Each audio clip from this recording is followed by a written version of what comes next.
Mentorship तो matrix की है ही, इसीलिए रिजल्ट आते हैं। सर के कांटेक्ट नंबर हमेशा ही रहते थे।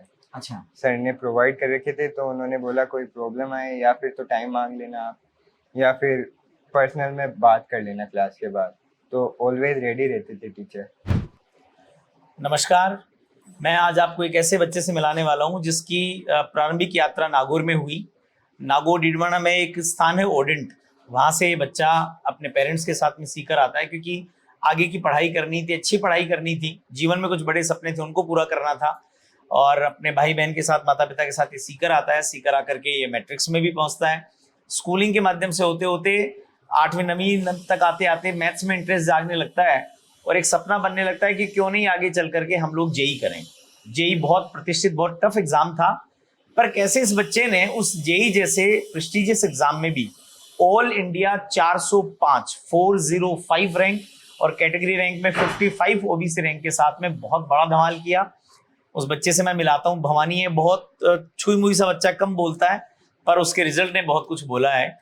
मेरे साथ में आज उनके परिवार में भवानी की माताजी बैठी हैं और दीदी बैठी हैं, बड़ी दीदी हैं। ये आरएएस मेंस की तैयारी कर रही हैं। तो सबसे पहले तो मैं आपको शुभकामनाएं दूंगा कि भवानी की यात्रा का एक बड़ा पड़ाव पूरा हुआ जब उसने अपने जेई एडवांस को क्लियर कर लिया। अब तो केवल कॉलेज में इसको पढ़ाई करनी है। आपको हमारी शुभकामनाएं कि अगली बार जब रिजल्ट आए तो आप भी उसमें बहुत अच्छा परफॉर्म करें। भवानी के माताजी को मैं नमस्कार करूंगा और आपको खूब खूब बधाई, क्योंकि आपको भी सर, आपका पूर्ण योगदान था इसमें। जी, जिस सपने को लेकर के आप वहां से यहाँ आए थे सीकर में, मुझे पता है कि पेरेंट्स में भी खासकर माँ की भूमिका ज्यादा बड़ी होती है, क्योंकि माँ को उस सपने को जीना भी होता है और उस सपने को पूरा करने के लिए बच्चों के लिए जो भी लॉजिस्टिक हेल्प चाहिए, उनका खाना पीना, समय पर उनका सोना उठना, कोचिंग जाना और अंदर ही अंदर अपने भी एक परीक्षा की तरह तैयारी चलते रहना। तो आपको खूब खूब बधाई, बहुत बहुत शुभकामनाएं। जब सीकर आए थे तो क्या विचार लेकर के आए थे? विचार यही था, इनको पढ़ाना है जी, जो इनके आगे चॉइस है वो अपने आप ले लेंगे चॉइस के अनुसार। ठीक है। इनको पढ़ाना है बस अच्छे से। जब रिजल्ट आया और आपको पता चला कि 405 ऑल इंडिया रैंक आई है, तब बहुत खुशी हुई सर। मजा ऐसा लगा होगा कि सीकर आना सफल हो गया। हाँ सही है सर। पापा कहाँ थे इस समय इसके? ड्यूटी पे ही थे। ड्यूटी पे थे। उनकी तो ड्यूटी मुश्किल होती है, हाँ। क्योंकि वो पुलिस डिपार्टमेंट में है। तो हम लोग इसलिए आराम से ये कभी समय टाइम दे पाते हैं बच्चों को, वो बहुत कम टाइम दे पाते हैं। हाँ। उनका उनका काम का नेचर ही ऐसा है कि उनको तो हाँ। अपनी ड्यूटी करनी होती है। सही है सर। भवानी, आपसे बात करूंगा उससे पहले पूछना चाहूंगा, दीदी आपसे सीनियर भी हैं और हाँ। प्रिपरेशन कर रही हैं, तो दीदी की गाइडेंस मिलती थी? गाइडेंस तो मिलती थी, टाइम टू टाइम ऐसे हालचाल पूछती रहती थी, पूछती डिप्रेशन तो नहीं है। अच्छा। हाँ। ज्यादातर बच्चों में डिप्रेशन ही होता और है सही बात है। मोटिवेट करती रहती थी। मजाक, हंसी मजाक तो चलती है भाई बहन। प्रेशर फील हुआ कभी इस जर्नी में? प्रेशर तो कभी फील नहीं हुआ, वैसे एक दिन ही फील हुआ था, रिजल्ट वाले डे फील हुआ था। रिजल्ट वाले दिन? हाँ। उस समय तो क्या ही प्रेशर, क्योंकि तब तो हो चुका था सब ये कुछ। सोच रहा था कौन सी रैंक आएगी। रैंक का ज्यादा टेंशन था इसको कि रैंक कौन सी आएगी। हाँ, हाँ। इसको पता था रिजल्ट अच्छा आएगा, ठीक है। लेकिन रैंक कौन सी आएगी, पूरी रात नहीं सोया है। नींद नहीं आई थी पूरी रात। पहले देखा नहीं था क्या? मतलब ऐसे लगभग आइडिया तो लग गया होगा। हाँ, वो आइडिया तो लग गया था, फिर भी क्यूरियोसिटी रहती है। हाँ। पूरी रात नींद नहीं आई? पूरी रात नींद नहीं। कौन सी रैंक एक्सपेक्ट कर रहे थे? मैं एक्सपेक्ट कर रहा था अंडर 500 ही एक्सपेक्ट कर रहा था। तो आ गई। हाँ, खुशी हुई फिर जैसे रैंक देखा होगा रिलैक्स हो गए होंगे। हाँ, बहुत खुशी हुई फिर तो। अब तो नींद आ रही है मस्त, क्योंकि अब तो पढ़ाई भी नहीं है। अब तो अच्छे से नींद आती है। अच्छे से नींद आती है। ये तो 2 साल की जर्नी थी, तो तुमने पहले से डिसाइड किया था कि मुझे जे एडवांस करना है, मतलब जेई का एग्जाम देना है, या कुछ और था दिमाग में पहले करियर को लेकर? पहले तो कुछ नहीं था करियर को लेके, जैसे ही इस फील्ड में एंटर किया फिर था कि जे एडवांस निकालना है। कब से तय हुआ है? ये 9th में ही हो गया था लगभग। 9th में? ओके, 9th में आप यहाँ आ गए थे? 9th में हाँ, इंटरेस्ट जागने लग गया था और ओलंपियाड भी दिए थे, पीआरएम दिया था, वो भी क्वालिफाई हो गया था। अच्छा। फिर इंटरेस्ट जागने लग गया था। फिर ऐसे भी लग रहा होगा, कॉन्फिडेंस भी आ रहा था कि यार पीआर वो भी हो गया है, ओलंपियाड भी हो रहे हैं, तो अपन कर ही सकते हैं इसको। हाँ, कॉन्फिडेंस आते। 10th के बाद जब प्रॉपर जर्नी स्टार्ट हुई, 11th 12th, उस जर्नी को थोड़ा सा हमें साझा किया। जर्नी तो डेली रूटीन सेम ही था मेरा, कभी ऐसे था नहीं कि आज थोड़ा कम पढ़ लेते ज्यादा पढ़ लेते। डेली रूटीन लगभग सेम ही रहता था, बस संडे को पेपर होता था तो पेपर दे के आ जाता था, वरना चिल कर लेता था संडे को। ओके, संडे को थोड़ा सा रिलैक्स रहते थे। हाँ। ठीक है। जो पूरी जर्नी उसमें देखो डेफिनेटली आपका अपना रोल है ही है। हाँ। पर इसमें कोचिंग का भी एक बड़ा रोल रहता है, उसके रोल को कैसे देखते हो? कोचिंग का बहुत बड़ा रोल रहता है, क्योंकि अच्छी कोचिंग करते अच्छी गाइडेंस मिलती है, उसका बहुत फर्क पड़ता है। तो जैसे ही कोचिंग 11 में चालू की, टीचर्स की गाइडेंस मिलना चालू हो गई थी। ठीक है। और पुराने टीचर्स थे वो भी हाल चाल पूछते रहते थे। ठीक है। स्कूल में कभी बुला लेते थे, बातचीत करने के लिए बुला लेते थे। और मेंटरशिप तो मैट्रिक्स की है ही, इसीलिए रिजल्ट आते हैं। ठीक है। और गाइडेंस दी, मॉड्यूल्स दी, होमवर्क डेली देते थे, वही पूरा करता था। बस ये एम रहता था होमवर्क पूरा हो जाए, ओके। आगे का नहीं सोचता था आगे क्या करना है। पहले पर होमवर्क, होमवर्क कभी ऐसे बैकलॉग लगा बैकलॉग कभी नहीं, होमवर्क हमेशा कंप्लीट रहता था। टाइम पर? हाँ, दीदी बैठे, मैं इनसे पूछूंगा कि इसकी भी जर्नी टफ रही है और एट द सेम टाइम आप तो आरएएस की प्रिपरेशन और कर रही हैं, तो आप इसकी पढ़ाई को देख करके, शेड्यूल को देख करके क्या लगता था आपको? मैं तो खुद इससे मोटिवेट होती थी कि कितना अच्छा पढ़ रहा है। ओके। हाँ रेगुलर था ये बिल्कुल? हाँ, बहुत पूरी तरीके से रेगुलर था। ओके। कभी कुछ हो जाए बस ये पढ़ता रहता था। इस ड्यूरेशन में कभी परिवार में कुछ पारिवारिक कार्यक्रम रहे होंगे, कहीं जाना आना, गांव से हो तो गांव भी जाना आना लगा रहता, मम्मी को तो जाना पड़ता होगा बहुत बार, और मम्मी को तो जाना पड़ता था। आप गए कभी? नहीं, मैं कभी नहीं गया। तो फिर यहाँ रहते थे अकेले, मान लो खाने वाने की दिक्कत आए तो? खाने की दिक्कत नहीं है, 2 बड़ी बहनें हैं, वो बना देती थी। तुम्हें भी दोनों आता है कुछ सिस्टर बनाना? यहीं मेरे को रहती कुछ थी। नहीं आता। पढ़ना आता है केवल? हाँ, ठीक है। क्या पसंद है खाने में, क्या पसंद है? खाने में पनीर पसंद है। घर का बना हुआ है बाहर का? घर का। घर का बना हुआ। पनीर में पर्टिकुलर क्या पसंद है? पनीर में पनीर लबाबदार। ओके, मतलब बहुत पर्टिकुलर हो अपनी चीजों को लेकर के। हाँ होमवर्क की जैसे आपने बात करी, मैं कई बार कई बच्चों से सुनता हूँ नोट्स का भी बड़ा रोल होता है इसमें। हाँ, तो नोट्स का बहुत बड़ा रोल होता है, क्योंकि थ्योरी क्लियर नहीं होगी तो आप होमवर्क कर ही नहीं सकते। ओके, तो नोट्स आपको मिलते थे कि बनाते थे, बनवाते थे, क्या रहता था? नोट्स, कुछ कुछ चैप्टर्स होते थे जो क्लास में टीचर लिख देते थे बोर्ड पे, तो बोर्ड से ऐसे उतार लेते थे नोटबुक में। ठीक है। एडिशनल चीजें होती थी वो खुद से लिख लेते जब कोई क्वेश्चन सॉल्व नहीं होता है या कोई कॉन्सेप्ट बढ़िया लगता है। बाकी कुछ चैप्टर होते थे जो थ्योरी बेस्ड बहुत ज्यादा होते हैं, तो उनके नोट्स बनाने की जरूरत नहीं मिलती थी, नोट्स मिल जाती थी। उनकी मिल जाती थी। हाँ, कभी दिक्कत आती थी तो कैसे, मान लो पढ़ाई कर रहे हो और उनको दिक्कत आ गई, अटक रहे हो, तब क्या असिस्टेंस क्या रहती थी मैट्रिक्स की? असिस्टेंस सर के कांटेक्ट नंबर हमेशा ही रहते थे। अच्छा। सर ने प्रोवाइड कर रखे थे, तो उन्होंने बोला कोई प्रॉब्लम आए या फिर तो टाइम मांग लेना आप, या फिर पर्सनल में बात कर लेना क्लास के बाद, तो ऑलवेज रेडी रहते थे टीचर। ठीक है, मतलब आपको कभी भी दिक्कत आ गई तो कोई ये चिंता नहीं कि भाई, कई बार बच्चे सोचते हैं ऑनलाइन ऑफलाइन का, ये डिफरेंस तो बड़ा डिफरेंस है इसका मतलब। बहुत बड़ा डिफरेंस है, ऑनलाइन में ये प्रोवाइड नहीं कर सकते टीचर्स, ऑफलाइन में मिल सकता है ये। उनसे जब चाहो जब जाके मिल लो। हाँ, जब चाहो। जब जेई मेन का एग्जाम दे दिया था, जे एडवांस और जेई मेन का, वो बहुत क्रूशियल टाइम होता है। उस समय मान लो कभी पढ़ रहे हो और अचानक से कोई प्रॉब्लम पे अटक गए, क्वेश्चन पे अटक गए, तब पहले तो ऐसा लगता था अब क्या होगा, पर फिर जब डाउट, पुराने डाउट देखते थे तो ऐसा लगता था पहले भी तो किए क्वेश्चन, सही बात।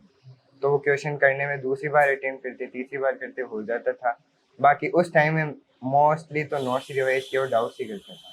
ठीक है। और डाउट्स के लिए वही सर टाइम प्रोवाइड किया हुआ रहता था। क्लासेस भी लगती थी, रेगुलर क्लासेस लगती थी डाउट के लिए। क्लासेस रेगुलर ली हैं आपने पूरी?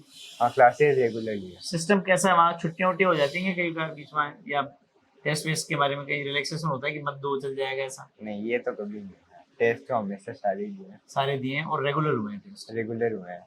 21 दिन से पहले 21 दिन से होते थे, फिर टेस्ट सीरीज भी चलाई, 2 महीने चलाई, 1 महीने उस चलाई। टेस्ट सीरीज का आपको क्या बेनिफिट मिला? टेस्ट सीरीज से बहुत क्वेश्चन प्रैक्टिस हो जाती है और टेस्ट का एनवायरनमेंट वो हो जाता है। मतलब आपको रियल टाइम एक्सपीरियंस मिल जाता है हाँ, कि भाई कैसे, मान लो एग्जाम में कैसे आने वाला है, वो थोड़ा सा टेस्ट से आइडिया लग जाता है। प्रेशर हैंडलिंग सिचुएशन भी बढ़ जाती है। ठीक है। वो पहले वीक था मैं, अच्छा। फिर टेस्ट दिया तो वो तो निकल गया दिमाग से, डर नहीं लगता था पेपर का कभी। आप जैसे बहुत पर्टिकुलर बोलते हो, ज्यादा नहीं बोलते हो, जितना पूछा गया उतना बोला, तो एग्जाम में भी ऐसा ही रहा कि जितना पूछा गया उतना करना? हाँ, उतना ही गया, कभी ऐसे एक्स्ट्रा एफर्ट नहीं लगाया। जो क्वेश्चन नहीं आते वो मैं छोड़ देता था। सिंपल है। पहले जो नंबर बना सकते थे वही कोशिश रहती कि वो तो कंप्लीट हो, वरना फिर बाद में ऐसे रियलाइजेशन होता है ये कर लेता तो इतने मार्क्स आ जाते हैं, ठीक है। फिर वो बुरा लगता है। इसलिए कभी ऐसे नहीं था कि हार्ड क्वेश्चन पहले करूँ। इस बार का एग्जाम का पेपर भी बताना टफ था थोड़ा? हाँ, टफ तो था इस बार। इस तो जेई टफ ही होता है, पर इस बार कुछ ज्यादा टफ था बोले? हाँ, कौन सा पेपर था, first second? Second paper tough था। जब देखा तो क्या लगा? देखा, मेरे को तो नॉर्मली लगता था सारे पेपर ऐसे थे, एनालाइज नहीं करता था मैं। ओके। एनालाइज में पेपर के टाइम ही करता था, क्वेश्चन सॉल्व करता था, तब हो जाते हैं तो ठीक है, वरना छोड़ देता था। बाकी रिव्यू तो पूरे पेपर करने के बाद ही पता लगता है। सही बात है। और सेकंड फर्स्ट दोनों में इक्वल मार्क्स आए थे मेरे को। अच्छा, बराबर मार्क्स थे? हाँ, सर ने अभी आगे क्या क्या प्लान है, कौन सी आईआईटी का जाने का सोच रहे हो? आईआईटी बॉम्बे ही रहती है विश लिस्ट पे, तो सभी 11th के बच्चों की आईआईटी बॉम्बे ही रहती है जब ठीक है। तैयारी चालू करते हैं। वो मुझे लगता है कुछ फिल्मों वालों ने बना दिया ऐसा सीन सा कि आईआईटी हाँ। बॉम्बे जाना।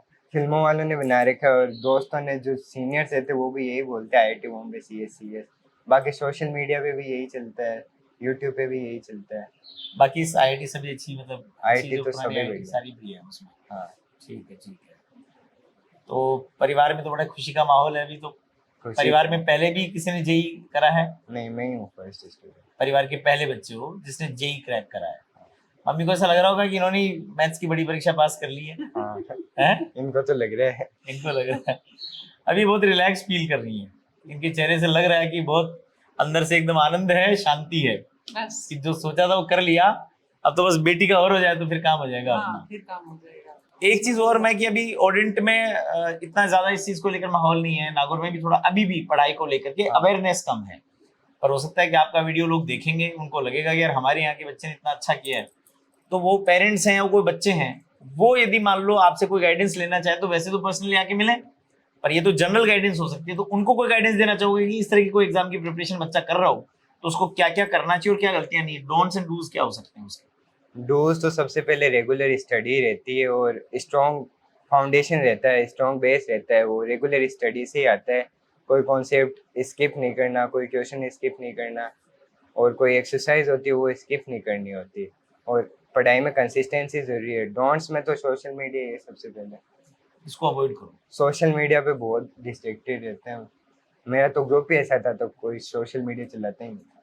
पसंद ही नहीं था किसी को। हाँ, फ्रेंड ग्रुप भी बहुत डिपेंड करता है, जैसे सारे ही दोस्त मेरे मेरे जैसे ही थे।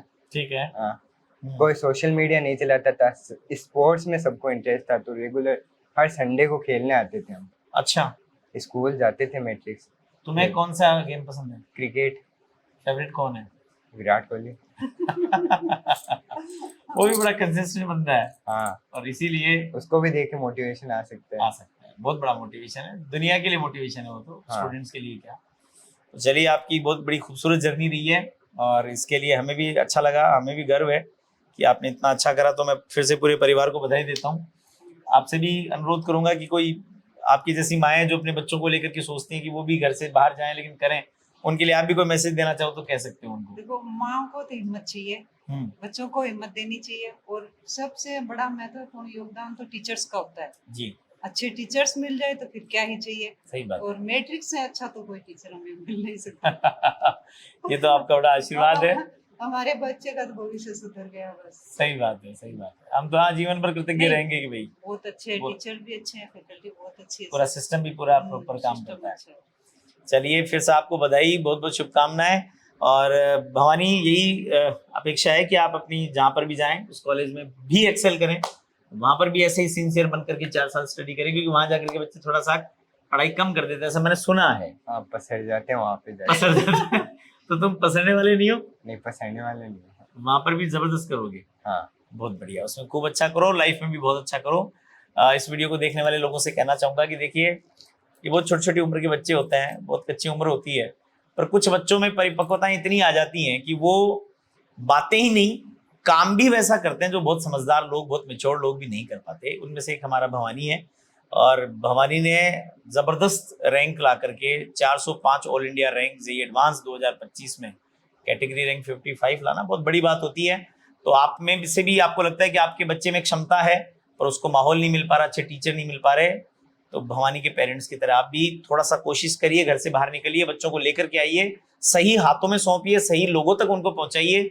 शायद हम उतना बेहतर परिणाम दे पाए जैसा भवानी ने दिया, और ऐसा कर पाए तो जीवन की सार्थकता बन करके आती है। आपका सपना भी डॉक्टर करना है, इंजीनियर बनना है, अच्छी स्कूलिंग करनी है, तो मैट्रिक्स के JEE division, NEET division, matrix high school आपका स्वागत करते हैं। आइए, आप 2 कदम आप बढ़ाइए, 2 कदम हम बढ़ाते हैं मिलकर के, और शिक्षा की इस यात्रा को एक साझेदारी के रूप में सफल बनाते हैं। इन्हीं शुभकामनाओं के साथ पुनः परिवार का, भवानी का, सबका, आपका बहुत बहुत धन्यवाद।